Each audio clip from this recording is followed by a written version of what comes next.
I think you start always with the deal thesis, and the deal thesis is always kind of like, hey, what are we trying to do here? And most of the time it's in a response to customer needs. It's a response to maybe a product gap, or it's a response and a way to accelerate a product roadmap. And I think those are all great things to look at. I think then the next question is what is it that the customer? How do you make sure the customer sees that value, views that value as something that's an additional add, that is either, and what I mean by add is that, are they paying extra for this, or are they going to buy more of what you created so that they can, it makes their lives easier.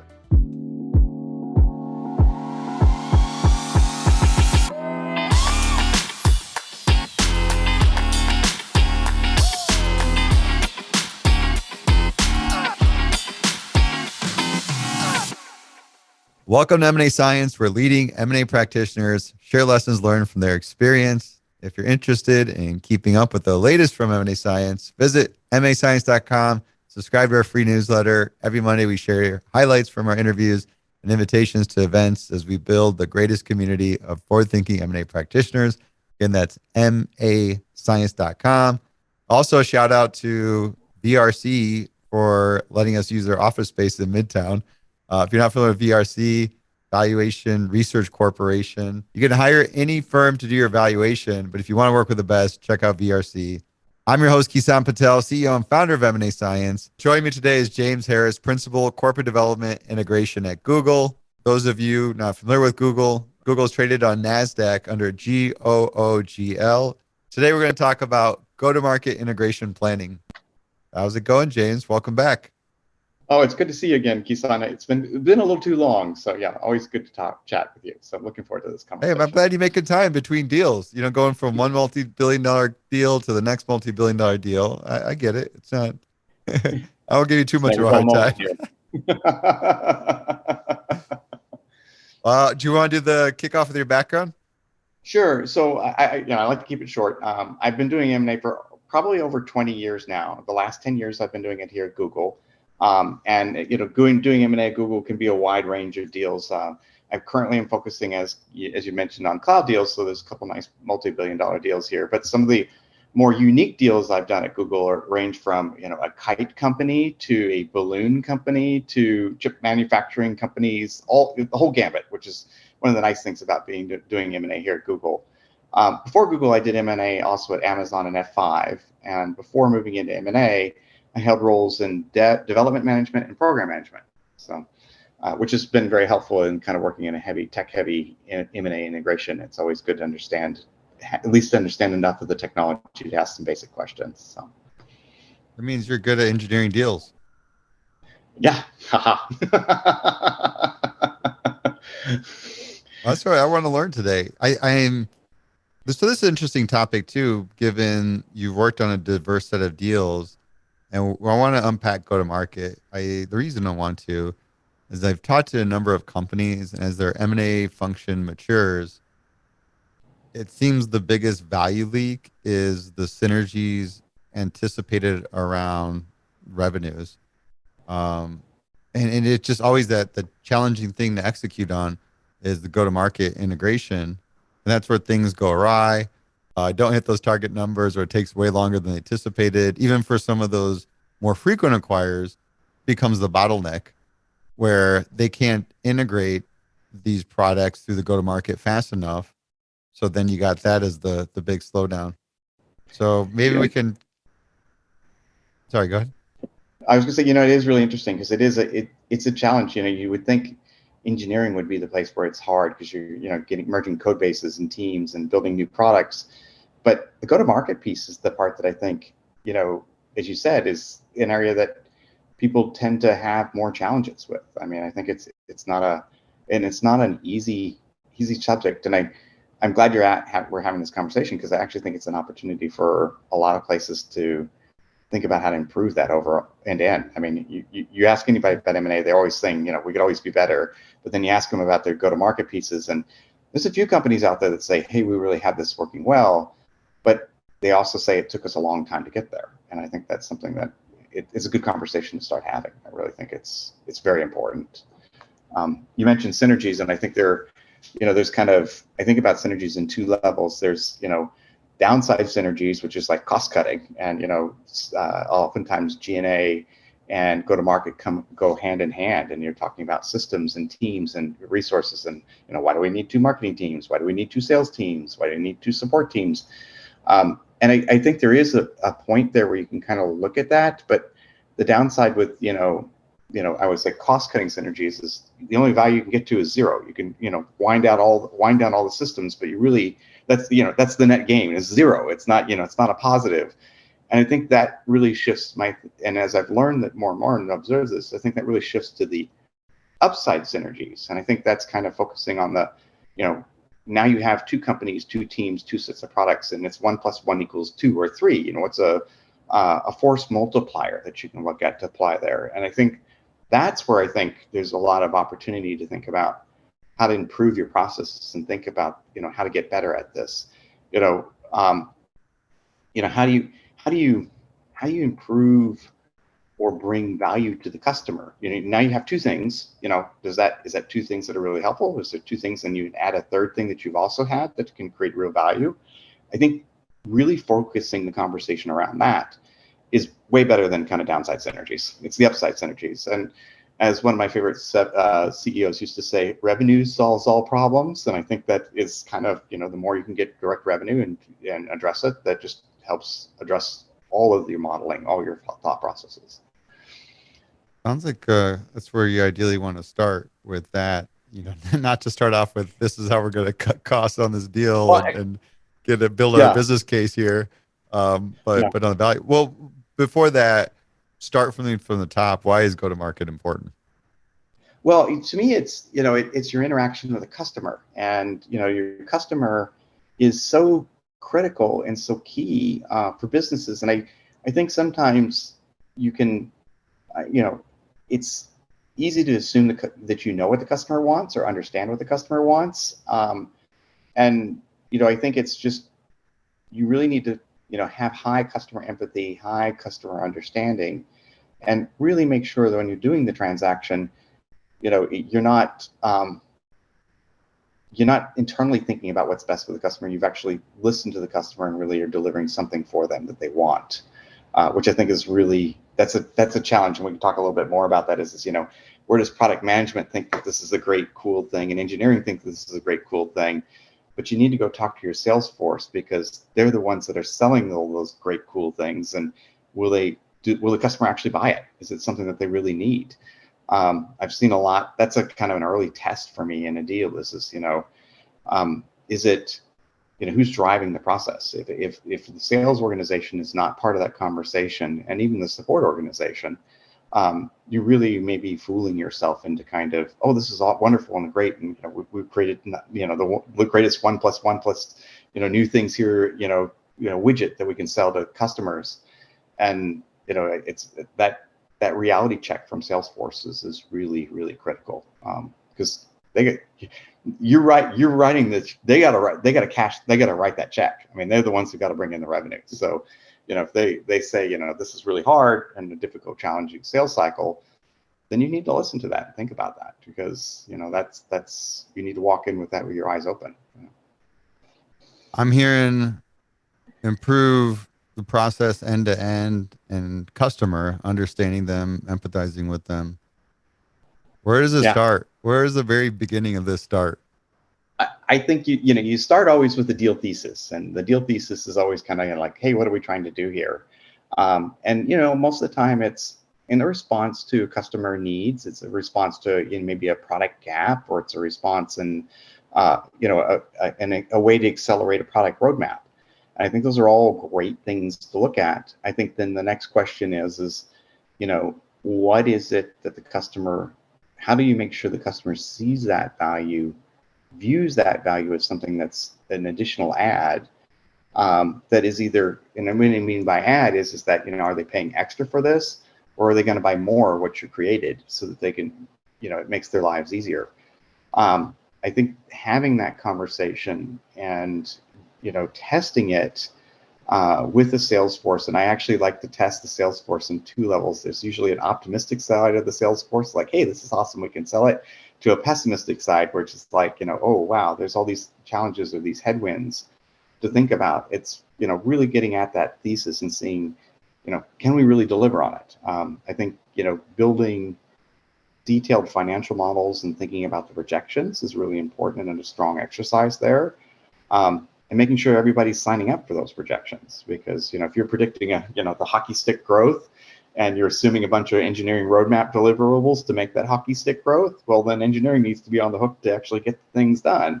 It's not just a Salesforce thing. So I actually look at the kind of strategy as a three-legged stool. There's the sales team, there's the engineering team, and then there's the product team. And all three of them have to be kind of thinking in the same line and being aligning. Product is thinking kind of several steps out. What's the kind of key areas we want to do? The sales team is kind of the rubber hits the road. How do we get something in the customer's hands and make money at it? And the engineering team is, building all that. So you need all three to kind of be aligned. If two are aligned and the other one isn't there, that's always that's when alarm bells go off in my head. I guess the deal thesis is where this all starts. What's the format look like? Like, how extensive does that look? And I mean, does it sort of evolve as you progress with the deal, or do you paint this picture on a one pager and said, all right, let's, build on this and switch over to, and I guess the other, to make the question more complicated, is that customer perspective. Is that even added into that deal thesis? I think there's a couple things there. I think, most companies all have some kind of high-level deal thesis, hypotheses. And I always like, if it's, early stage, asking the question, what do we have to believe?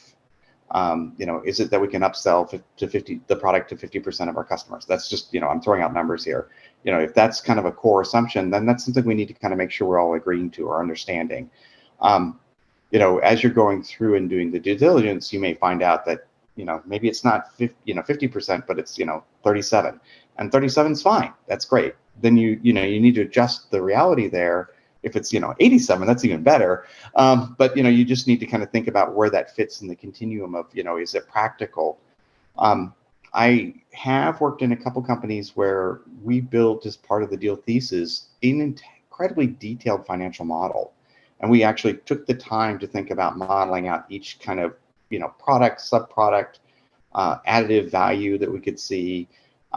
And that drove a lot of that financial decision making. And, at that point, it was really driven by a financial perspective of, can we actually make these numbers?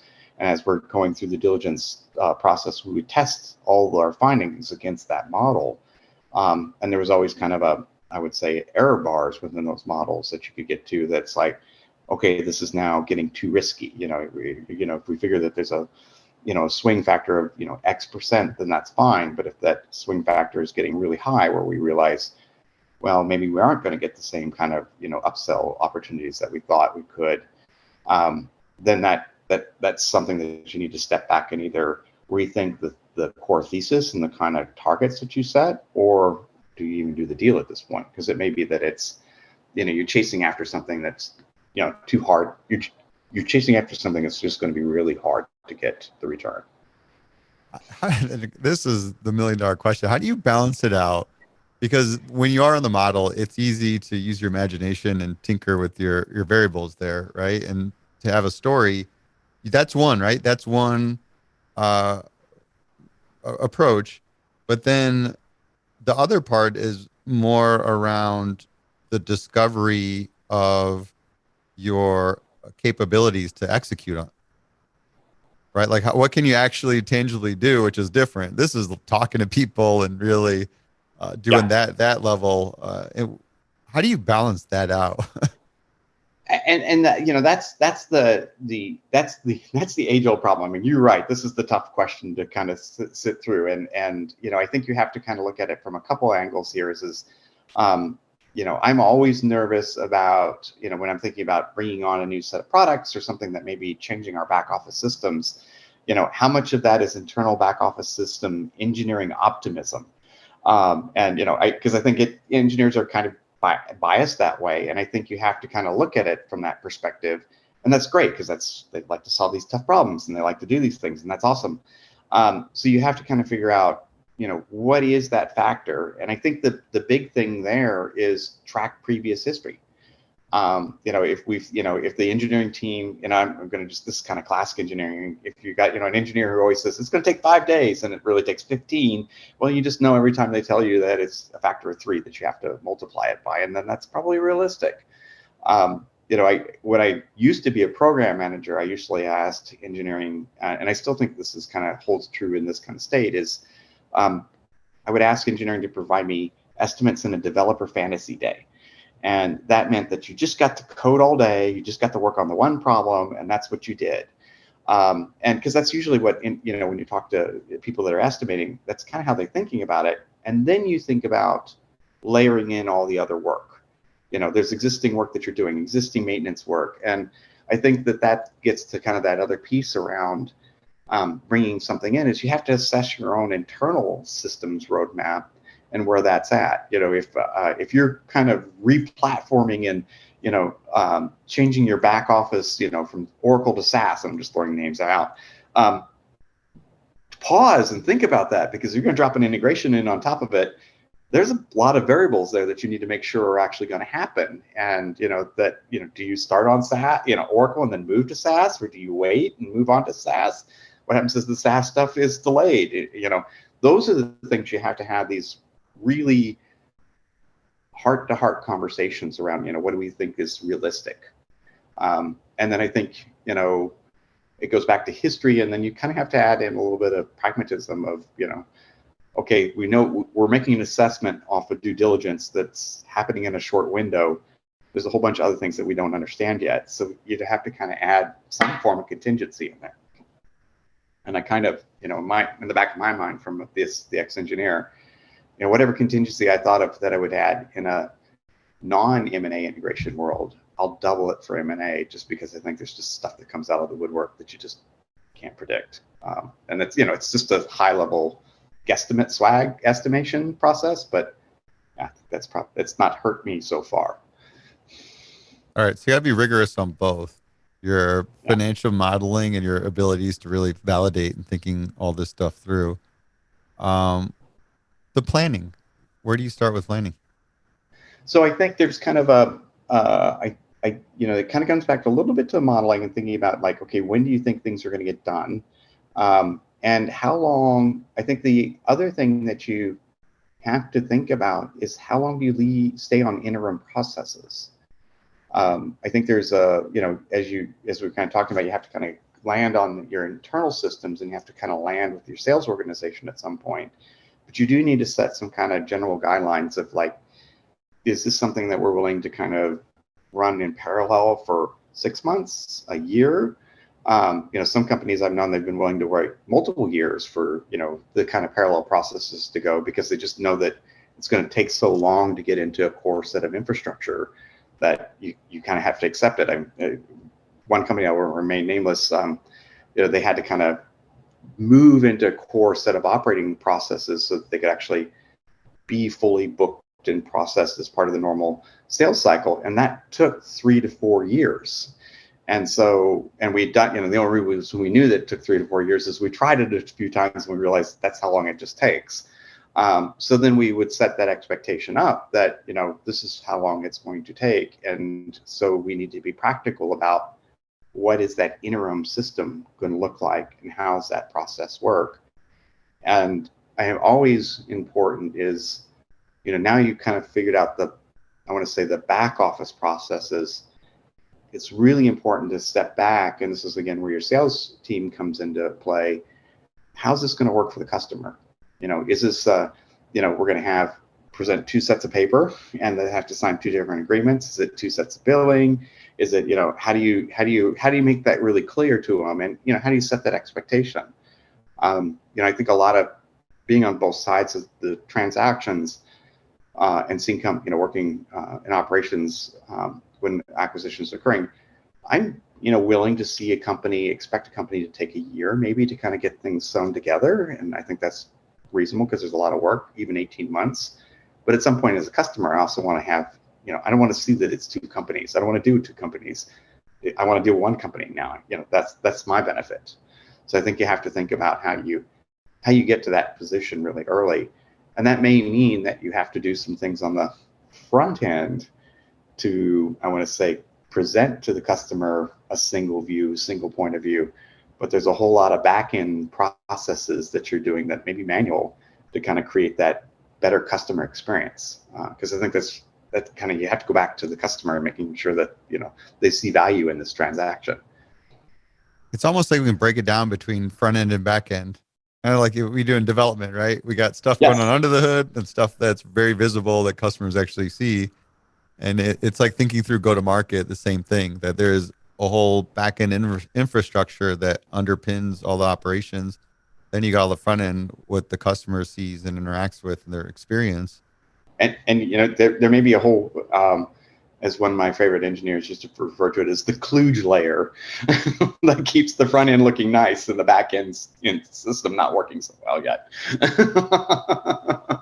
Well, can we talk through the planning steps between the two? I want to know. I want to know how it's done. Yeah, I think there's, I think you have to kind of, it's an iterative process. I think you have to go back and look at how much you think is going to take really no nonsense to get into the systems.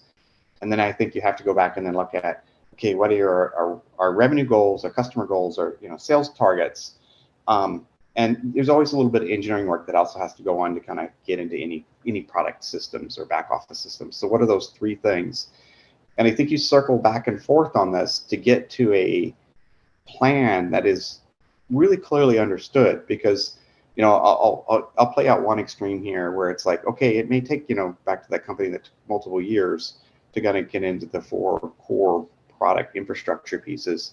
How do we manage the customer? How do we manage sales? How do we do joint products during that period of time, and really be thoughtful about it? There may be like, early on, day one, you want to have really what I think is typically kind of a swivel sales team, where you basically, both teams are heavily coordinating, and you have kind of what I affectionately refer to as 3-legged sales calls, where you got both companies coming together, but they should be tied together at least with one leg, so they are kind of looking coordinated.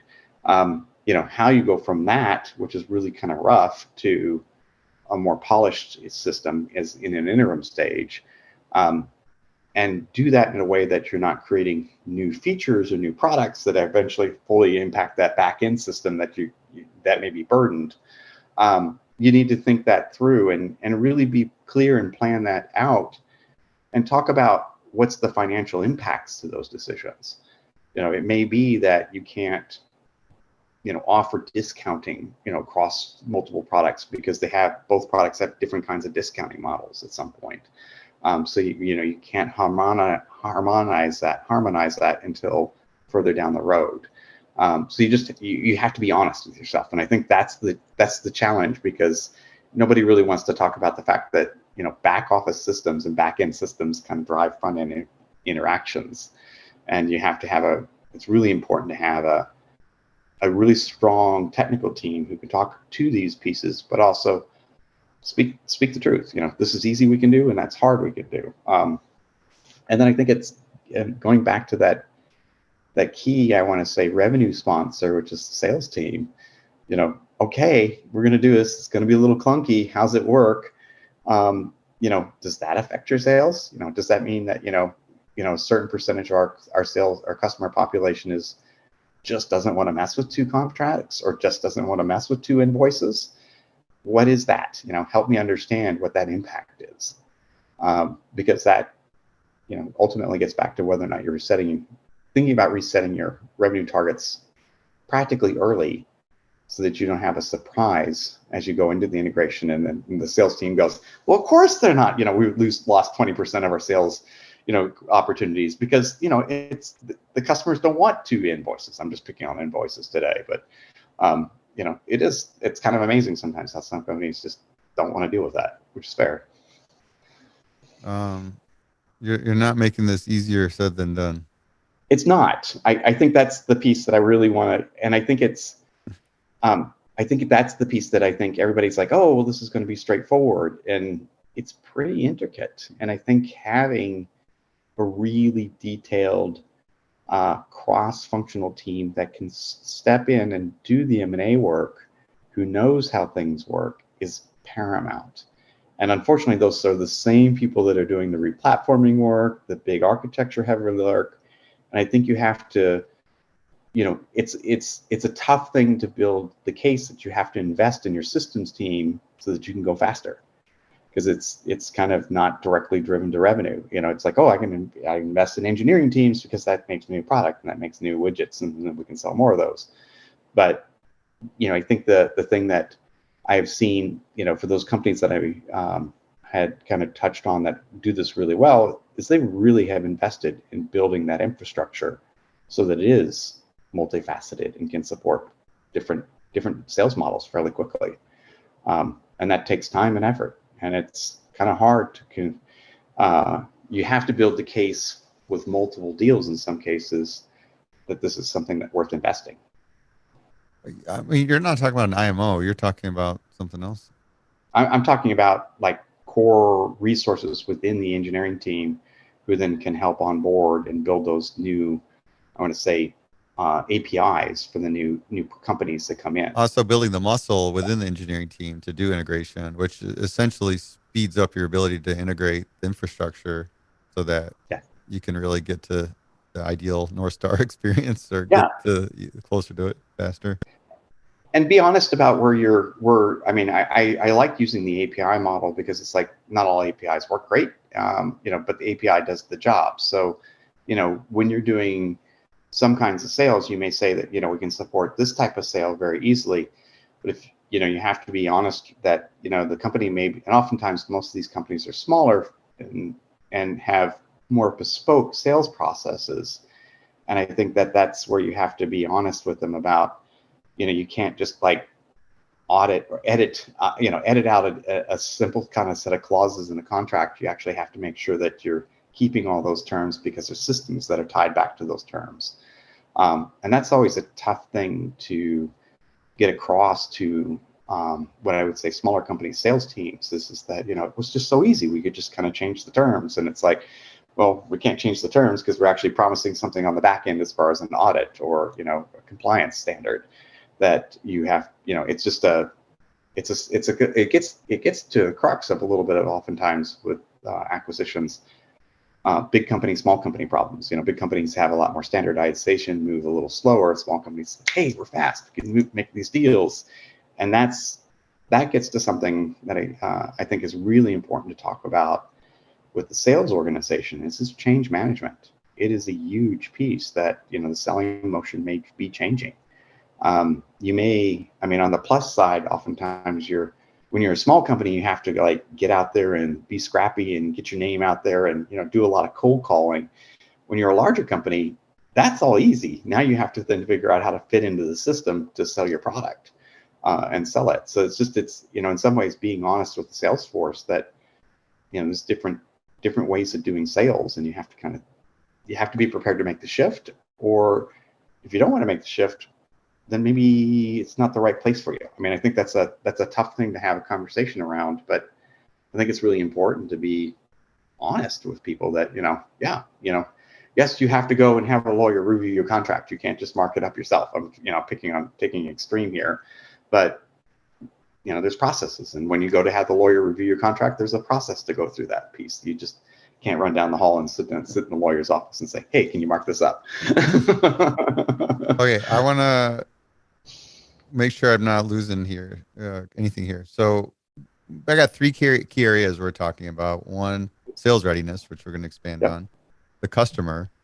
and then the systems, having the capability to integrate systems or thinking about your operations. And the big takeaway that we covered was building the engineering muscle to integrate systems faster. That's one key thing.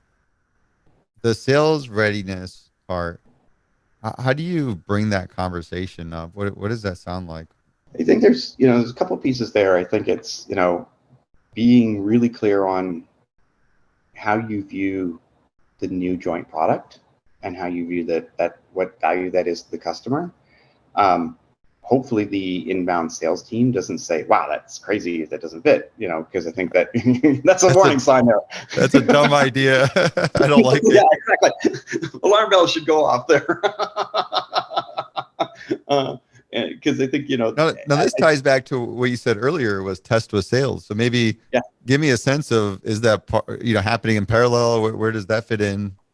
Give me some good examples. Just don't name off anybody. Well, I think when you think about, packaging things up, it's like, I'll use an example of like, we wanted to sell 1, 2, and 3. And when we sat down and talked to the inbound sales team, they're like, oh, nobody buys 3 until like 6 months later. So you should just focus on selling 1 and 2. And then as a follow-on sell 3 because it's an upsell. That's the stuff that you just, when you're looking outside of the business and you're looking at the financials, you see, oh, they sold 1, 2, and 3, but you didn't realize that it's a phased approach, or that there's a follow-on sales call or a follow-on message. You can also have a conversation like, hey, when we're in these types of accounts, we see this kind of friction because they say, well, do you have this feature? And it's like, well, you have this feature. We want that part of you. And it's like, oh yeah, but when we sell those features to that company, they also want this feature and that feature, and we don't have those yet. So making sure that you understand that when you add a new feature to your stack or your offering, there may be other hidden features that you have to add future, because that's also what the customer wants, because you're kind of taking the product maybe in an adjacent direction. So you always test with the sales force, always ask the question, like, how's this fit? How do you go about selling it? Asking those questions. It's really challenging to do when you're in, overlapping areas, because you don't want to neither company wants to share, this is my customers or this is my process. Yeah. So you have to think very carefully about, like, how's the motion? I mean, I think that's the conversation to have. And when you say, we're thinking about, hey, we're going to change the motion to this, then that's a way to have that conversation without running afoul with, like, sharing customer information or customer, price points or all those lovely things, because you can't and shouldn't share them to your one company. So I think those are, you kind of have to work through some high level assumptions, and then, ask leading questions, and then listen very carefully to both sales teams, because salespeople aren't shy. They'll tell you what they think they can do. What are some what questions you use? If we're bundling these together, is that a fast sell or a slow sell? What other follow-on materials do you need to sell that product? Do you have to have a proof of concept? Is there is this a reference sale that you can say, oh, well, the company down the street bought the same thing, I should just do the same thing? Asking kind of, what's next when you do that first sales call. I think those are all good questions to ask, and kind of figure out, and back to kind of, do they buy, solution 1, and then 6 months later they need to buy solution 2 and 3, then you just know that that's a multiple step sales process. Do you start with, there's a lot of companies that in some technologies that people will say, oh, we'll do a proof of concept. We'll set up a small team, we'll do a proof of concept, and we'll test it out. And so you get the proof of concept team there, and then you have like an internal sponsor in the organization. And then you may have a conversation or an uphill challenge of, like, how to become the industry standard. You have a group that goes off, and I'm just picking something outrageous, that we're going to go use a different email client. And they're like, hey, this is awesome and great. Now they have to go talk to the core IT team and say, we want to change the company standards because here's all these great things. Well, then you need to know how to sell into that organization and sell what the core IT team's concerns are, and what are those follow-on questions that they are important to do. Looker was a great example where they did a lot of proof of concept work on data analytics and sources, and then as they people said, oh wow, this is great and helpful, then as they started expanding, then the questions got deeper and broader. If you're looking at financial data, that was one kind of set of issues. Now, all of a sudden, if you're starting to handle customer data or PII data, then there's a whole set of security questions that they want to ask. And so you have to kind of think about how that full sales motion goes across an organization, if that helps make sense. Yeah, so you're generally understanding it. What are the things you can't talk about? Can I, I'm not supposed to talk about specific customers, but can I talk about industry or? I think you can talk a little bit about industry. I think that's fine. So first off, always get advice from your competition counsel. I'm not a lawyer. From your competitions counsel? Competition counsel, if you have counsel that's, on, how do you make sure you're not running afoul of any competitive, sharing your competitive information. So competition counsel. You guys have a dedicated resource just for that. We do, and we do internally, and then we also use outside resources, because I think it's always important to get, for particular domains and businesses, the concerns are different. So I think that's a good place. Especially when you're a Global 5 organization. You should definitely I mean, it's just important to, check with that and understand it. I mean, the rule of thumb that I always like to use when I'm thinking this through is if the deal fell through, would either company be at a disadvantage if that information had been shared? So you've shared something that, the other company now knows about you that puts you at a disadvantage. That's kind of my key litmus. So like that goes to like, what's the biggest industry you guys serve? Yeah, I mean, I think that's part of it. Yeah. That would technically be something you shouldn't really ask. Yeah. How do you do discounting? Do you blanket discount 50% regularly? Do you do, is it every point is fought tooth and nail? That's competitive information. That's important to not share. What's your price point? There's published prices, and then there's corporate prices, and then there's different tiered pricing. So don't share. I never want to see anything around pricing. And but we want to understand the sales motion. What does that look like? The general goals around that customer experience. Is that? Yeah. Think about that. And then when back on testing with sales, how do you do that? How do you start telling your vision and idea to the sales team and just get the response? How do you know? I think I definitely think you test internally with your sales team, the host company's sales team first. And then, there is a point where you either the transaction's completing, or it's done shortly afterwards. And then you say, hey, these are all the things we think about now that we can talk about this in great detail. You tell me, how this works, which does make an interesting statement in that there's always a desire to let's get out there and sell jointly together. Pick an easy softball layup for that first sales cycle that it's like a forehead slapping event. Everybody understands it's super simple. Don't get too complex, because as you start to ask some of these questions, now that you both can talk across the table and share all the information, there may be things that you thought were going to be easy that are not. And you want to make sure that you're really focusing on what brings the best value to the customer the quickest. Because this is like in theory and then in practice. Yeah, that can easily get lost. Yeah, and and there's also just be conscious of inertia. Let's do this. We just thought we were going to do this. Let's decide it. And it's like, well, yeah, but if we're really not, making a delightful experience for the customer and generating revenue, then we really need to step back and think about that, which is kind of getting back to testing again with the sales organization jointly now at this point and saying, does this make sense? How does it work? Because there may be, tweaks to that. But we can talk in detail about a go-to-market together with other sales team. You can plan all you want. You just can't execute. I mean, that's always Well, then you got that jump in the gun factor, which you can't do anything. You can't execute any of it until it's all. Yeah, you can't, but you can plan. You can say, hey, on day one, we'd like to go out with an announcement saying that, hey, with both of these products, we'd like to sell them, at this price point or something along those lines. You, the acquirer, can set that, but you can't. Okay. You can't execute any of it. Yeah. Key people that are involved with all this. I think the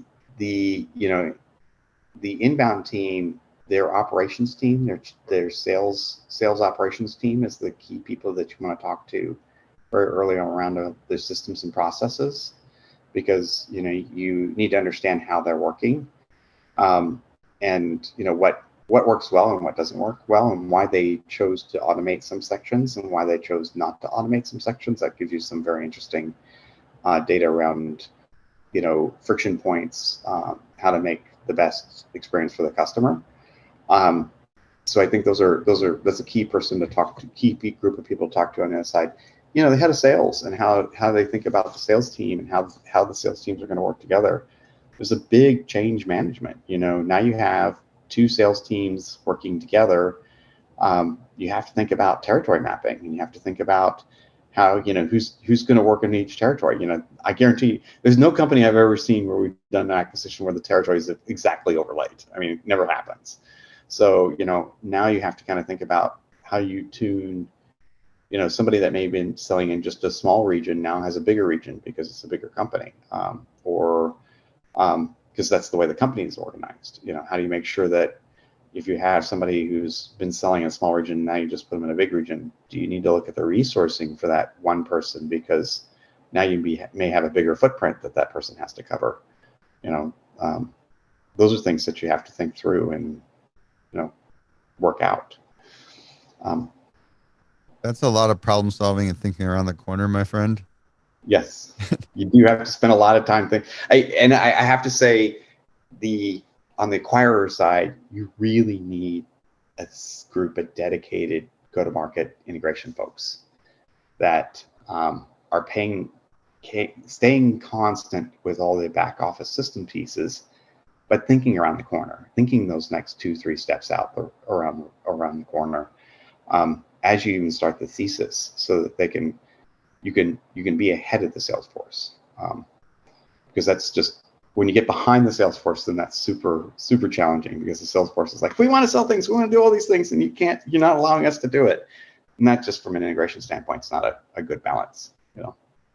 Now, there's a different scenarios you could run into with generally integrating with go-to-market, and I'm thinking underpinning it would be the distance from the core of your business. Yes. Where completely different product, you know, are they serving same customer, different customer, you know, all those factors. How, like, do you have certain buckets that you think of that as where it's like, boom, this is a like thing, we're just exact same, you know, similar solution customer, and I don't know, maybe you're sunsetting a product, which Google has done before. I'm really upset about Songza. I used to love that app. And anyways. No, and that's always I'll come back to sunsetting, because I think that's an important thing to talk about. I definitely think you have to think about how close it is to your core, and the further it is away from your core, the general integration thinking is that should be more of a phased incubation integration. So you may leave them more standalone for a lot longer because they're further away, so you really understand their business before you bring them in. You know, if it's really adjacent, you know, and it's, you know, you're just selling a widget with a different color, then yeah, bring them together immediately. I mean, that makes sense. But if it's further out, yeah, I definitely think about a phased integration. I think it's always important to be clear with the inbound company that ultimately integration is going to happen. Because if you kind of say, oh, we're going to leave you alone, you'll just get, you know, funding, and you can do all your other things, then when you start to do the integration, they're like, wait, we didn't agree to this. I mean, I think you have to be clear that, you know, eventually you're getting folded in, and we're working as one big team.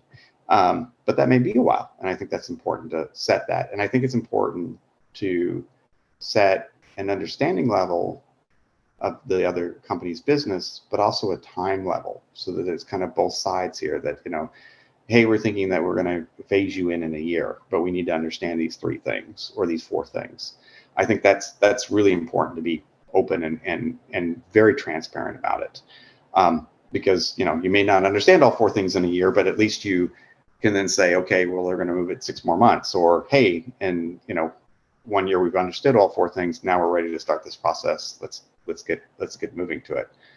I think the thing that I will say that it's really important, I think people don't spend time thinking about it until after you've kind of gone through it a few times, is how you're clear around announcing an end-of-life product. You know, you're phasing something out. You're taking something that was a maybe standalone product, and then you're going to fold it, completely wrap it into your product. And so, you know, the standalone is going to kind of disappear at some point. I think you have to be really clear with setting some clear end-of-life policies, and then notifications, so that, you know, you say, And I've been in companies where it's, and you look at, some of these very large companies, they say we're not going to announce an end of life. We'll announce something that's going to be end of life, but it's going to be maintained for 2, 3, 4, 5 years. I mean, if it's hardware, and you have to be clear about that, and you have to be very consistent, so that, as a company that's come in and has bought, both bought that product, and you're eventually phasing it out, and maybe for the company it's not the best decision to go onto your joint solution, you're giving them a very clear transition path. And I think that's really important to have that set, defined, and also resource it, because I think that's, it happens, and I think it's important to do, but I think it's really important to be very consistent, because otherwise people they'll be hesitant to buy the joint solution if they know that maybe the joint solution goes away in 2 days or something like that. I'm throwing out. Yeah, they're gonna be like, what they do. Yeah, no, I mean, I just think it's it's not a good. You do that once or twice, and then people are like, well, wait a minute, and that affects your sales cycle. I mean, it affects your ability to sell, and that's an important thing. If you're in a consumer-based product, I think the cycle's shorter. If you're in an enterprise or an infrastructure product, the cycle's much longer. So I think you have to, you need to pick you need to think really carefully. I was just thinking about that. I was like, I think you guys only gave me 6 months on my app, so very consumer one, but yeah. And then enterprise, you might get that bumped out probably 2-3 years. Yeah, I think I think it's something that, back to looking around the corner, thinking about things, planning in advance. Those are all things that, when you're not doing deals, you should really be working on setting those policies, because that just helps you when it comes to the deal and you're setting it, hey, we're going to keep everything in place for a year, or 2 years or 3 years, that drives a lot of decisions. I mean, and it drives, it even drives some direct communications with the customer, which I think is really critical. Like, hey, we just announced the deal. We just merged together, and oh, by the way, go ahead and spend that money, because we're not going to take it all away from you for particularly in enterprise stuff for a couple of years. So it's safe, because there's always that kind of pullback of like, well, wait a minute, I'm not sure. I want to now I knew company X, now I don't know company Y, or I think that's really something to have a very clear set of principles, and that's something you have to kind of work to set up early. The earlier the better, I would say. Okay, so the gist of what I'm getting is, if further away from the core, just inherently bigger scope and complexities, what it's going to take to make go-to-market integration work, and that's where you put more consideration in having a phased approach. Mm-hmm.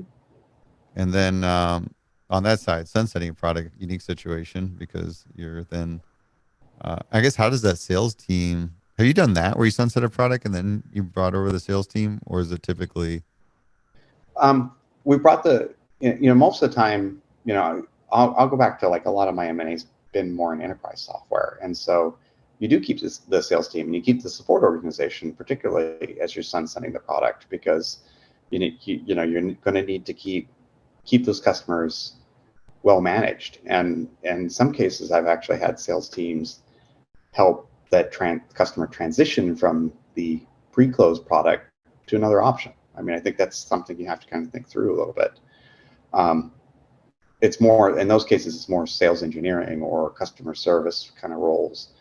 But the other side is oftentimes, good salespeople are always hard to find. So, if you've got a company that had a great sales force, I don't know a company that is not actively recruiting for sales team members. So, bring them on and, give them a chance.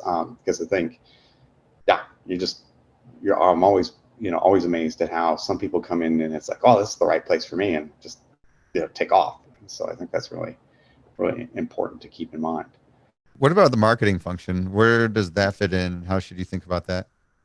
I think marketing is really interesting, because I actually think, in my mind, marketing ties to branding. Because when you're changing the brand, or you're thinking about migrating the brand, that actually is the first step in kind of the marketing back to the customer base, that, now it's, product X plus, Y, or brought to you by, platform Z. I think those are really important to signal the direction. I think the other thing that's really important to kind of digest is that usually the acquiring company has more of a brand reputation, and usually gives the inbound team a lift from a kind of perspective and kind of presence. And so that I think you should think about that, and who can lift who where, I think is always the question I would ask, because usually the host company has the bigger footprint, but the smaller company may actually have a better inroads to a specific market segment or group of people. And so you may need to think about, oh, they've got the ear of this population. Now we need to think about how we lift the host company's product into that population. So having those really clear conversations around like, what's the center of the population and customer that you're marketing to, I think is really important. I think it's important to look to merging those two functions sooner than later. And the reason is that ultimately you do want to send the kind of, or set that early tone of that there'll be one product at some point. And that's the best way to start that is in the marketing efforts. But I think it's something to think through very carefully. I definitely there are cases when you want to do revolutionary market rebranding and marketing. I mean, I think that there's some cases where it's like, well, I'd love to, have this large company's moniker as part of my logo. That gives me instant street cred and instant accessibility to customers.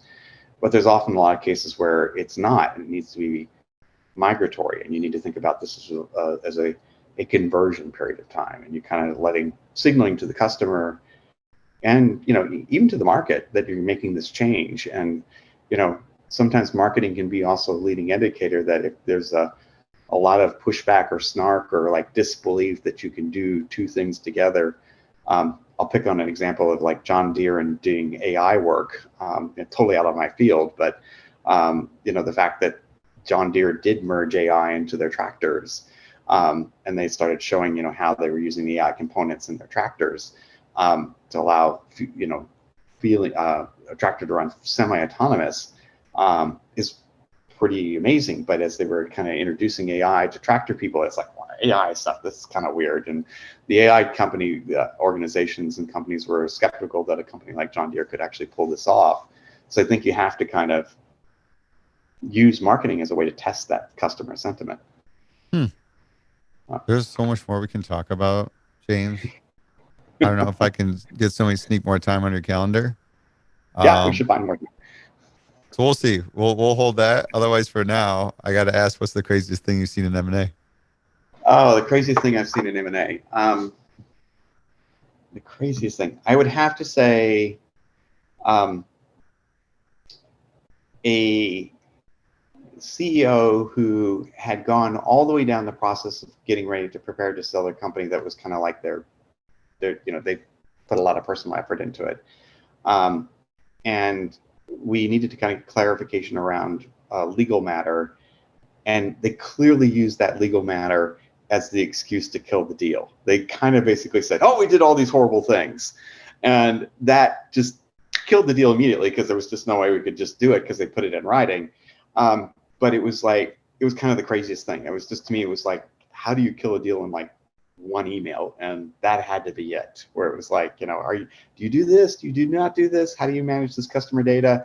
He's like, oh yeah, we do all these horrible things. And I'm like, that's literally what they said. Was we just you kind of like, hey, at this legal match, you want to clarify? Like, yeah, we do a bunch of things, deals off. Yeah, they basically said, we do all these things, and they knew immediately that we would just have to walk at that point. I mean, because it was just they knew that you wouldn't be able to go through the deal because of that. Yeah. It's probably the craziest thing I saw, was just, wow. And this is, hours, days before signing. So that had to be like the most unusual exit I've ever seen. Yeah, it would have been ideal to just bring that up from the very beginning. Well, at least like second or third meeting in. Yeah, we've been working through it the whole process, but I think that my hypothesis is that the CEO got cold feet, because we never ever heard from him again. But the point that kind of makes me scratch my head is that there's some documentation that they probably really shouldn't have out there, as far as kind of something that could be misviewed by a regulator.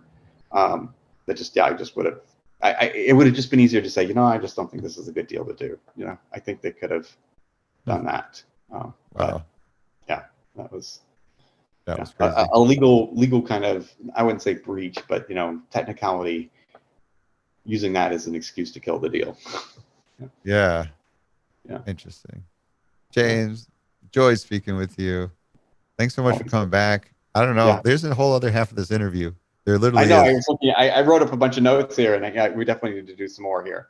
And I do feel like this, when we come back, we should look at how to tune a few things, because I think some of the questions, I definitely want to think about the regulatory questions, because I may not want that out in the wild. So why don't we edit this and then we can chat, because we can always do another recording and mash it, or we can edit this and make a second part of it. You want to do that? Make a second part. Yeah, let's do that. So okay, sweet. That'll be fun. All right.